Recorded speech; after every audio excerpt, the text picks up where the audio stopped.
Nilikuwa nimesema kwa vyombo vya habari kwamba chama cha ODM kilikuwa kinapanga kuiba kura kupitia gavana wa kaunti ya Kakamega. Na tukapeana zile hints za vile walikuwa wanataka kwenda kuiba kura. Mambo ya masks zile ambazo zilikuwa unique. Tukapeana hints ya vile wanaenda kuhonga watu pesa katika kila polling station. Tarehe 4 mwezi wa 3 tulitembelea karibu polling station zote za Matungu. Tulipata na tukadhibitisha kweli ile mpango ambayo nilikuwa nimesema ilikuwa imepangwa kabisa. Kulikuwa na zile masks za ODM ambazo zimeandikwa David Aoko Were, zilikuwa pale na tukazishika. Kulikuwa na watu wamewekwa katika kila polling station waweze kuhonga wale voters na presiding officers, na wengi wao walikuwa waheshimiwa.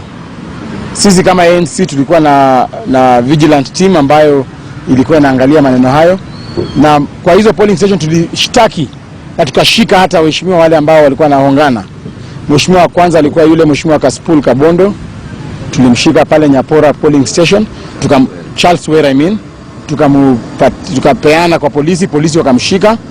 Tukaenda katika polling station ya Makale, tukapata Mheshimiwa Lubina Sodori kama ako na pesa na anahonga watu ndani ya polling station kwa mlango ya darasa pale ambapo watu wanaenda kupiga kura.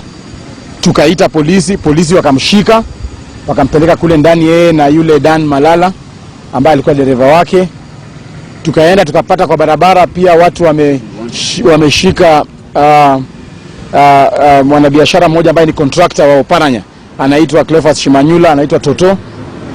Yeye na Nabina Buera ambaye ni personal assistant wa governor pia tukawapata wakiwa wakihonga watu pesa, na vijana walikuwa wamewashika tayari. Tukapeana kwa police station tukawashika. Tukaitwa kule Munami, mahali tulipata kwamba presiding officer amekuwa compromised na amefunga hata polling station yenyewe.